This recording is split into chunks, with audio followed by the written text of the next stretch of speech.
You have to get me rid of my husband. I, Connor Dixon, was planning a move to a new town, the one where my favorite cousin Jeremy lived, and to figure things out, I took a long weekend trip there.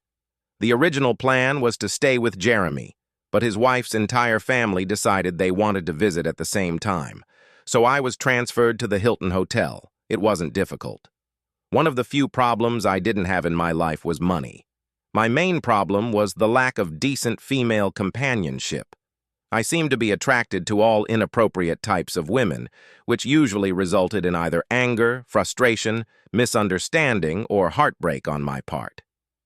Since Jeremy didn't like spending too much time with his wife's family, he and I hung around idly while I looked for places to live and set up my law practice. My practice is such that I rarely have to meet with clients in person, so I can live and work anywhere I am a member of the state bar. Saturday night, Jeremy and I went to a party organized by one of his business partners, Tom Baring. The party was a typical party for people in their 30s, except that he had a large dance floor in his equipped basement that was frequently used. There were a few single ladies there, and I'm a decent dancer and I like to dance, so I was very busy. There was one confusing thing, however. Tom's wife Susan seemed to be something between a maid and a queet woman. She didn't seem to have much to talk to and mostly worked making sure all the drinks were available. She also seemed to put up with a lot of crap from Tom, whom I immediately disliked. I noticed Susan primarily because she was wearing a nice dress, not fancy, just cute, while most of the other women were in jeans or shorts. Susan's face wouldn't launch 1,000 ships, and her clothed body wouldn't inspire a sculpture by Michelangelo or Da Vinci, but she was a more than decent-looking woman. The old phrase, "I wouldn't kick her out of bed," came to mind for some reason, embarrassing me as I didn't like to think of women that way, especially married women. Eventually, when there was a short break in my dance card, I noticed that Susan had gone to the kitchen for more appetizers. I was introduced to her when we got to the venue, and she said the only word I really heard her say all evening, "Hi." I followed her into the kitchen and said without startling her, "Susan, you seem to be working too hard and not enjoying yourself. Is there anything I can help you with? In case you don't remember from our brief acquaintance, my name is Connor." She looked not just into my eyes, but seemed to look into my soul. Her eyes were so dark they seemed almost black before she replied, "Thank you." She then began to wash the glasses in the sink and asked, "Can you wipe?" I grabbed a kitchen towel and started wiping. I tried to engage her in conversation, and while she answered questions, her answers were brief, not unfriendly, just very brief. And her responses to statements were usually just nods or smiles, rarely words. After we washed all the glasses, I helped her put some more appetizers on plates and then carried half of the plates and glasses to the dance floor and bar. A little while later, I asked her to dance. She declined. "Tom doesn't like me to dance," was probably the longest sentence she'd uttered that evening. "Too bad," I chuckled and led her to the dance floor. She was an athletic dancer and seemed to enjoy it, but at the beginning of our second dance, Tom walked up to her and ordered her to get him something. She shrugged and walked away. I was angry, and if he hadn't been the host and one of Jeremy's co-workers, I would have intervened. A short while later, I found Susan alone in the kitchen again. I turned her toward me and asked her, "Why do you let Tom treat you like this? You seem like a wonderful woman. You shouldn't let him treat you rudely." She smiled and simply replied, "It's complicated. Could you help me one more time?" I willingly performed one more task for her, and after that she actually approached me. "Where are you staying?" she asked, for the first time starting a conversation not only with me but with everyone I observed. "At the Hilton on Grand Street. How did you know I was just visiting?" "Jeremy introduced you." She smiled, then shocked me with another question. "Does your room have a view of the lake?" "Yes, it's a beautiful view." "So it's an even number. What floor?" "It's room 810. You must be familiar with the Hilton Hotel," I replied with a smile. She smiled back and then left to do some other business. As Jeremy and I were leaving, I said goodbye to Susan. Tom was drunk at that point and unlikely to remember what I'd said to him, so instead of thanking her, I just muttered, "You're an asshole." I think Susan heard me. At least I think that's what made her smile. Jeremy and I went to a local hangout, played a little pool, and then I headed to my hotel. I showered and was in just my underwear, getting ready to go to bed when there was a knock on my door. I looked through the peephole, but all I could see was something that looked like a woman's hair. I opened the door and was shocked to see Susan. She was wearing a raincoat. Susan didn't say anything when I asked, "Hi, Susan. Why are you here?"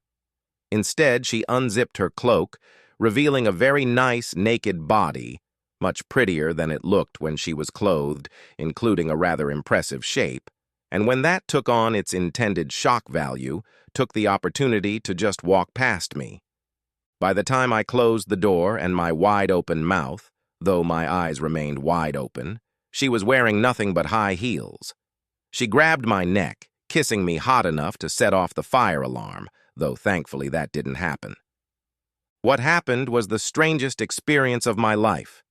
As far as I can remember, not a word was spoken. I hadn't had love for 2 months, but I was able to keep from ending it too soon. Miseducated by the most passionate lovemaking. I was in the twilight zone and didn't realize it when Susan apparently got up, put her cloak back on, and left. I felt cold lying on the bed. Finally, I crawled under the covers and fell into a deep sleep. When I woke up the next morning, I was sure it was just a dream. On the dressing table was a note written in lipstick. On the note was a smiley face and one word, "Thank you." I struggled to remember if Susan had spoken at all the previous evening during our binge.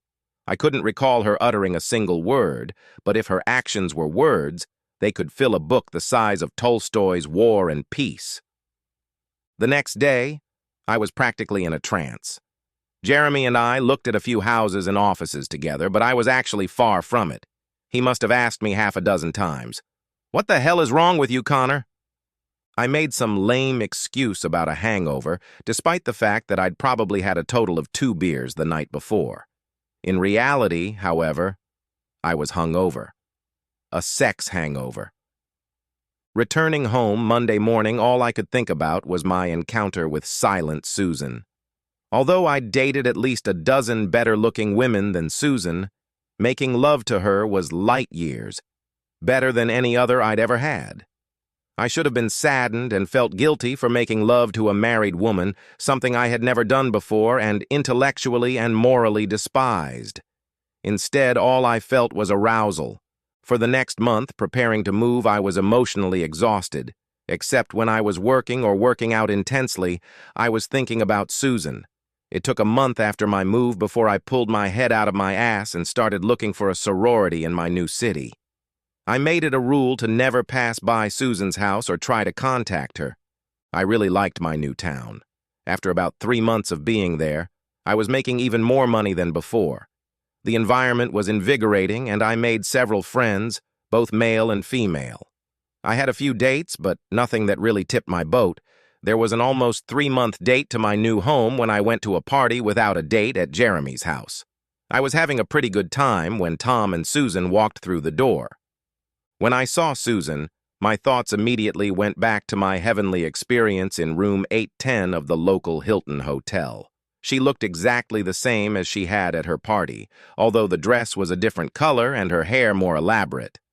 I waited until Tom had a couple sips of hard liquor, and when Susan was standing alone off Jeremy's little dance floor, I approached her. "Hi, Susan," I smiled. "Hi, Connor," she replied with a smile as well. "Would you like to dance?" I asked, holding out my hand. She just nodded her head yes, smiled, and took my hand. We actually danced until we fell over. Susan was less stiff than she had been at her party because she didn't have to worry about keeping the appetizers and drinks fresh, and she was an even more energetic dancer than I remembered. After about 45 minutes of fast dancing in a row, when we were both sweating profusely, I said, "Let's take a break. What would you like to drink?" "A soda," was her reply. She stayed put until I brought her a glass, which made me smile broadly. Does Tom ever bring you a drink? I asked, sipping my beer. I bring drinks to Tom, she replied. After some more conversation, during which she gave her typical brief answers to questions and mostly body language in response to statements, I grinned, noting, "You're not very talkative, are you?" She smiled broadly.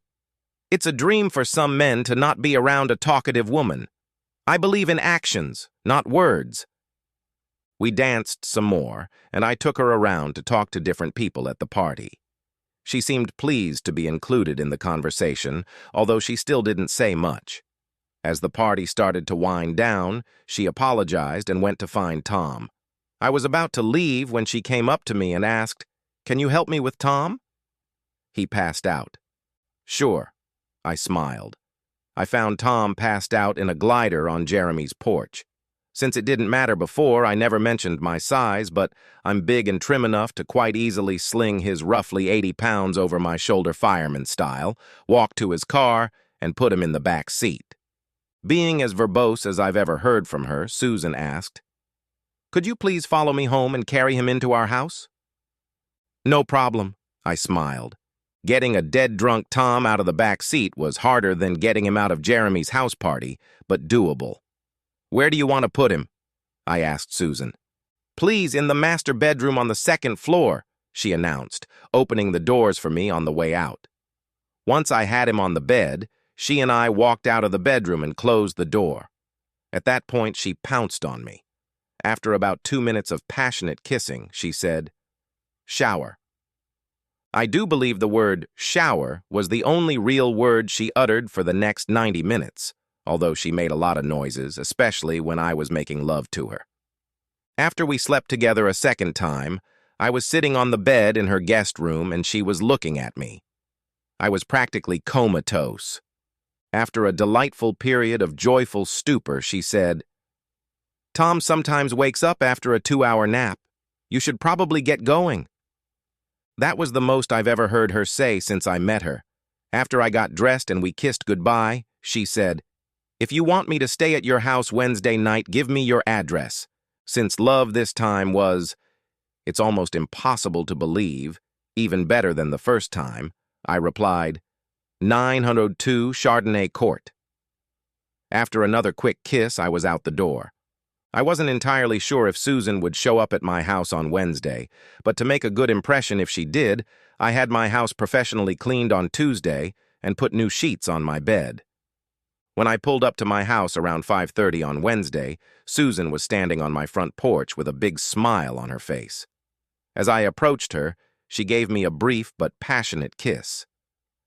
I thought I'd order something Chinese with delivery. After we had dessert, she grinned. Dessert was her next attempt to sleep with me. After dinner, I invited her over to watch a Netflix movie so our meal would have a chance to digest. As usual, though, she didn't say much in response. It was obvious that she was content. She was very touching as we hugged during the movie. When the movie was over, she gave me another of her patented passionate kisses and quickly undressed. After a shower, another lovemaking even better than the previous ones, some bedtime talk. She again mostly answered questions briefly and used body language to respond to statements. We fell asleep in each other's arms. When I woke up, Susan wasn't beside me, but her clothes and small purse were still in my room, so I assumed she hadn't left. Besides, I was awakened by the smell of bacon cooking. When I walked into the kitchen, the bacon was frying on the stove. Susan took her eyes off the notebook she was writing something in and smiled. "I can make you an omelet," she said, straightening her naked body and kissing me again. "I'll help," I smiled, kissing her again. Naked, we made a cheese omelet together. I asked her a few innocuous questions with her typical short answers, until I asked, "What were you writing in your notebook?" "I was just doing some enthalpy calculations for a modification to the advanced BWXT nuclear reactor I'm working on," she replied, while skillfully flipping our omelet using only her wrist. "What did you say?" I laughed. She repeated what she had just said. After the second time, I was just as puzzled. "Why would you do whatever you said you were doing?" I asked as she moved the omelet from the pan to two different plates using a spatula. It's part of my job. I'm a nuclear engineer, she replied as if nothing had happened.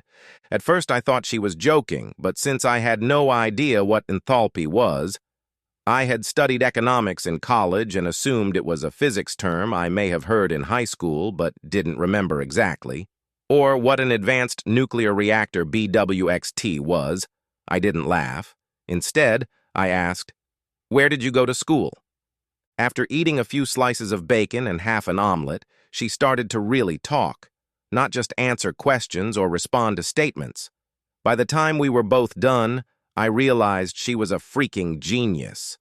Although she was only 27 years old, she had earned her doctorate in nuclear science and engineering from MIT and had been in the field for 6 years.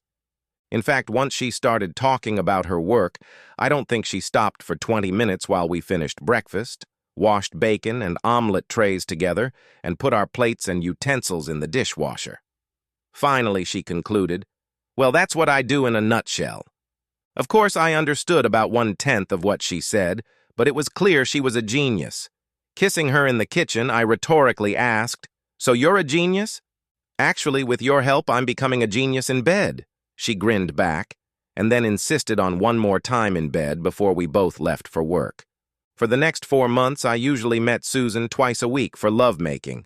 She was always mostly silent unless we were somehow touching on the topics of nuclear fission or fusion, which I was reading about just to avoid being a complete ignoramus in her eyes, when she would turn into a chatterbox. Having Susan sleep with me twice a week until I was senseless made me a sexually happy guy, so I didn't have many other dates. Then, during one of her sleepovers at my house when Tom was out of town, I looked over at her sleeping after another amazing night. I noticed a few bruises on some parts of her body and wondered if Tom had hurt her.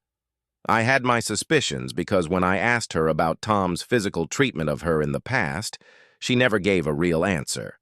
I suddenly admitted to myself that I had feelings for her, and while I hated her husband more every time I saw him because of the way he treated her and what an asshole he was in general, I also came to the conclusion that I was also an asshole for making love to a married woman. That Monday night into Tuesday morning, I barely slept at all, mostly staring at the ceiling while cradling Susan in my arms, though of course we were still due for divine morning lovemaking.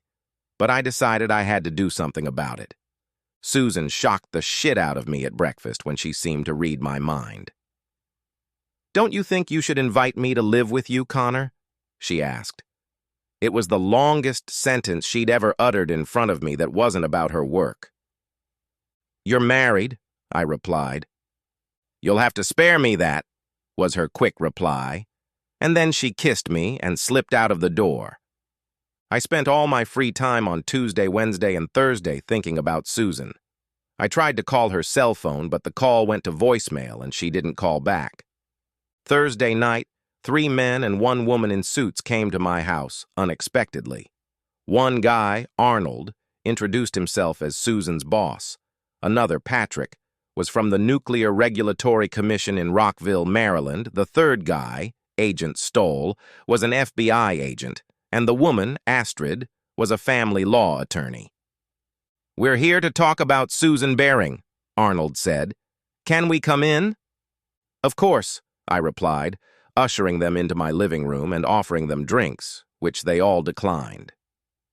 "Let me get straight to the point," said Arnold. "As you may know, Susan is a genius and very important to our project to design a nuclear reactor that avoids most of the problems of the existing BWR and PWR nuclear reactors. I was proud that from my conversations with Susan, I really knew what BWR and PWR were." "I do know that," I smiled. "Well, we need you to save Susan. Right now, she's in Mercy Hospital. She was beaten by her husband," he continued. "What?" I exclaimed. "Apparently that's why I couldn't reach her.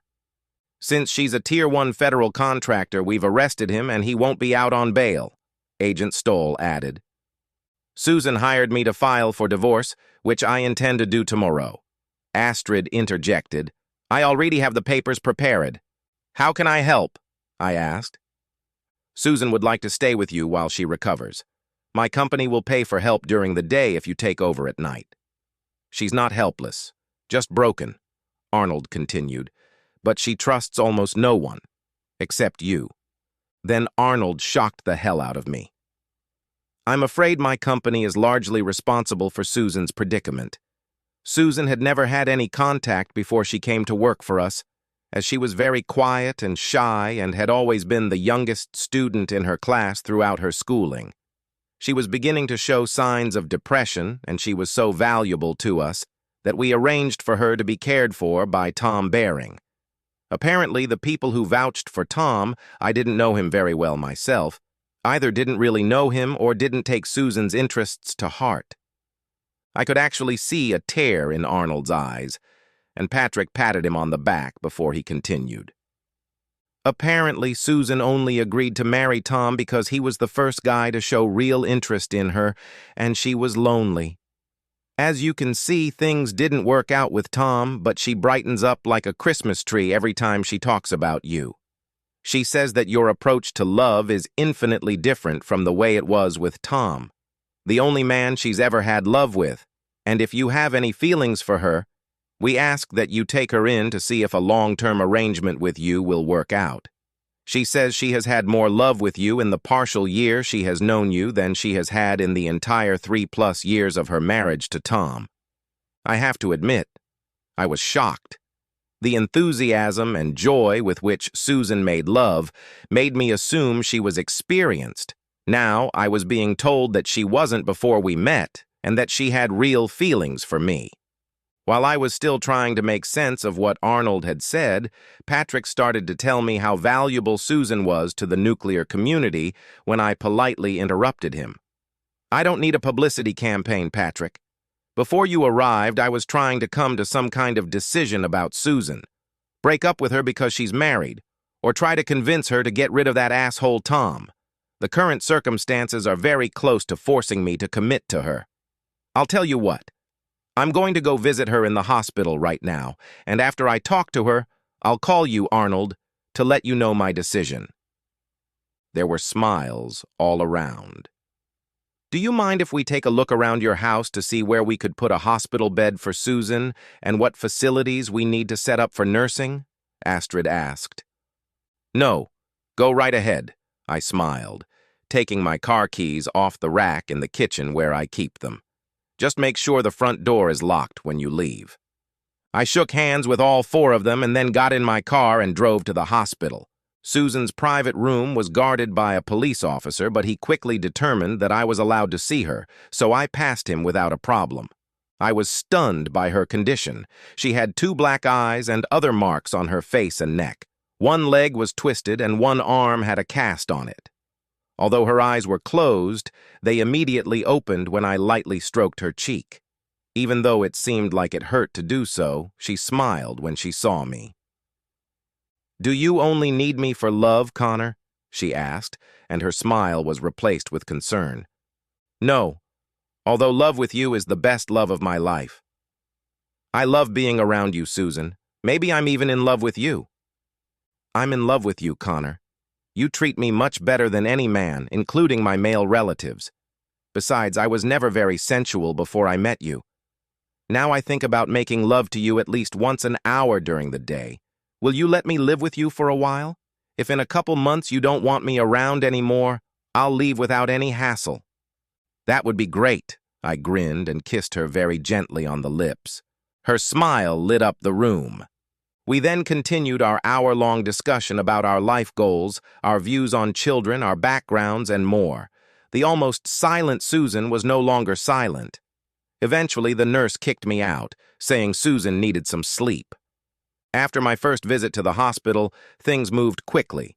Susan was discharged 3 days later, into my care. She signed a document prepared by Astrid that made me more or less her guardian until she got better, with access to her finances if I needed them, which I didn't. I ended up enjoying caring for Susan while she recovered. This was due in no small part to the fact that as soon as the day maid left, I was grooming her. After about a week, her one leg no longer hurt, and the bruises had healed enough for us to make love, provided we were careful. So that's what we did, as often as was humanly possible. Susan was completely outpatient for 3 weeks after she got to my house. We got rid of the hospital bed, fired the day nurses, and she went back to work part-time. We enjoyed almost constant body contact when we were together. One Saturday afternoon, 5 months after Susan had returned to normal, well, not the old normal when she hardly ever talked, but the post-hospital normal when she liked to chat with me, she plopped into my lap and said, "Connor, we need to talk, and not as well as I'd like. I want to tell you that I'm a nymphomaniac." "You're a nymphomaniac?" I fake aghast. "Bad, Connor," she said, clapping me lightly on the shoulder. "Bad boy! Okay, now listen. My divorce is next week, and I want your kids. What are you going to do about it?" I said, stroking my chin.